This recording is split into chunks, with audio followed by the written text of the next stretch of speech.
पुराना खानदानी घर चहल पहल से भरा था। रिश्तेदार दूर दूर से आए थे, उनकी आवाजें आंगन में गूंज रही थीं। ये एक बड़ी सभा थी, फिर भी माहौल गमगीन था। घर की दादी माँ जानकी देवी अब नहीं रही। चंदन की धूप की खुशबू हवा में तैर रही थी, जो आमतौर पर हवेली की रसोई से आने वाली मसालों की खुशबू से बिल्कुल अलग थी। हर तरफ गम ही गम था, लेकिन इस दुख के बीच एक अलग तरह की फुसफुसाहट शुरू हो गई थी। औरतें समूहों में इकट्ठी थीं। उनकी आंखों में एक अजीब सी चमक थी, जैसे कोई गहरा राज छुपा हो। पंडितों के मंत्रोच्चार से उनकी फुसफुसाहट मुश्किल से ही सुनाई दे रही थी, लेकिन उनकी आंखों की भाषा सब कुछ कह रही थी। वो जानकी देवी की मशहूर सोने की चूड़ियों की बात कर रही थी। चूड़ियां जो गांव की शान थी, मोटी खूबसूरती से उकेरी हुई चूड़ियां जो पीढ़ी दर पीढ़ी चली आ रही थीं। हर पीढ़ी ने इन चूड़ियों को गर्व से पहना था। कुछ ने फुसफुसाते हुए कहा कि ये चूड़ियां गायब हैं। उनकी आंखों में चिंता और शक की लकीरें साफ दिखाई दे रही थी। आदमी धीमी आवाज में बातें करते हुए परिवार की संपत्ति के भविष्य पर चर्चा कर रहे थे। उनके चेहरों पर भी चिंता की लकीरें थीं। सबसे छोटा बेटा विजय अभी तक शहर से नहीं लौटा था। उसकी अनुपस्थिति ने सभी को बेचैन कर दिया था। उसकी गैर मौजूदगी ने अटकलों को हवा दी और बढ़ते तनाव को और बढ़ा दिया। लोग आपस में कानाफूसी कर रहे थे। हर कोई अपने अपने तरीके से विजय की गैर मौजूदगी का कारण जानने की कोशिश कर रहा था। कुछ का मानना था कि विजय के पास ही चूड़ियों का राज है। औरतें एक दूसरे को शक की निगाहों से देख रही थी। हर किसी के मन में एक ही सवाल था, चूड़ियां कहां गई? गांव के बुजुर्ग भी इस मामले को लेकर गंभीर चर्चा में लगे थे। उनके चेहरों पर चिंता और गंभीरता साफ झलक रही थी। बच्चों को इस तनाव का कोई अंदाजा नहीं था। वे अपने खेल में मस्त थे। उनकी हंसी और खेल कूद ने माहौल को थोड़ा हल्का कर दिया था। औरतें क्षितिज की ओर देख रही थीं, विजय की वापसी की उम्मीद में। हर किसी की निगाहें उस रास्ते पर टिकी थीं, जहां से विजय के लौटने की उम्मीद थी।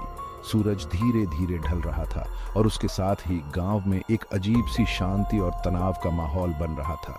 हर कोई विजय की वापसी का इंतजार कर रहा था और साथ ही चूड़ियों के रहस्य का खुलासा होने की उम्मीद कर रहा था। क्या तुमने अम्मा की चूड़ियां देखी हैं?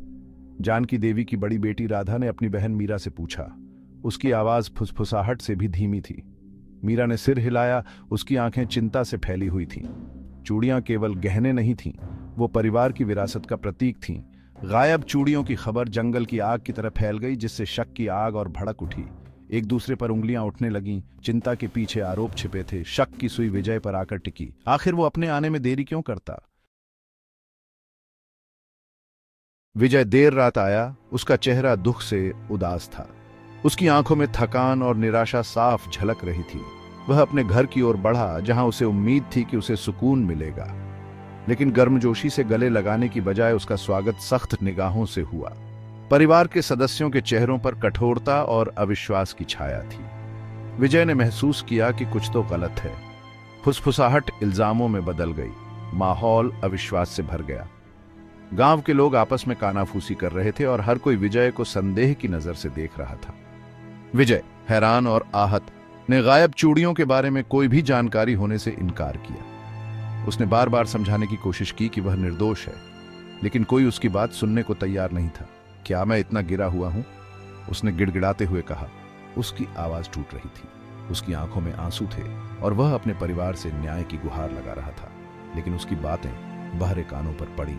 परिवार के सदस्य उसकी ओर पीठ कर चुके थे और कोई भी उसकी बातों पर ध्यान नहीं दे रहा था। परिवार शक और लालच में अंधा हो चुका था। उस पर विश्वास करने से इनकार कर दिया। हर किसी के मन में संदेह और अविश्वास की भावना थी और विजय को कोई सहारा नहीं मिल रहा था। परिवार का कभी अटूट बंधन शक के बोझ तले टूट रहा था। एक समय था जब यह परिवार एकजुट था, लेकिन अब अविश्वास और आरोपों ने उन्हें अलग कर दिया था।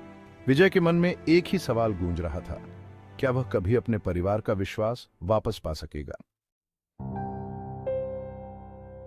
दिन रस्मों और धीमी बातचीत के बीच बीतते गए। जैसे ही तनाव अपने चरम पर पहुंचा, एक अप्रत्याशित मेहमान आ धमका। गांव की पुरानी दाई लक्ष्मी, जिसने जानकी देवी के सभी बच्चों को जन्म लेने में मदद की थी, अपने कमजोर हाथों में वो कपड़े का एक छोटा सा बंडल लिए हुए थी। कांपते हाथों से लक्ष्मी ने बंडल खोला, जिसमें से गायब सोने की चूड़ियां निकली।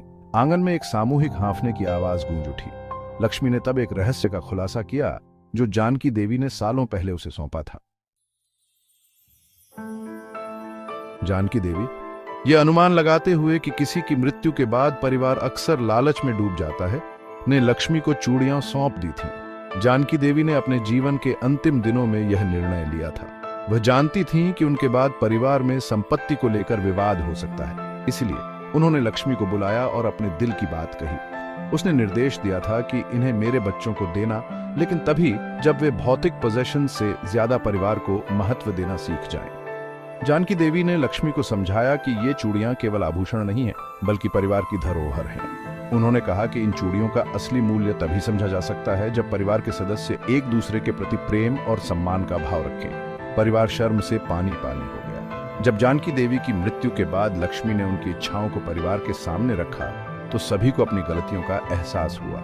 वे समझ गए कि उन्होंने लालच में आकर अपने रिश्तों को नजरअंदाज कर दिया था। उन्होंने लालच को खुद को अंधा कर देने दिया था, उस प्यार और सम्मान को भूलकर जो वो अपनी मां पर करते थे। परिवार के सदस्यों ने महसूस किया कि उन्होंने जानकी देवी के सिखाए मूल्यों को भुला दिया था। वे समझ गए कि सच्ची संपत्ति धन दौलत में नहीं, बल्कि परिवार के सदस्यों के बीच के रिश्तों में है। विजय, उसका नाम साफ हो गया था, चुपचाप खड़ा था।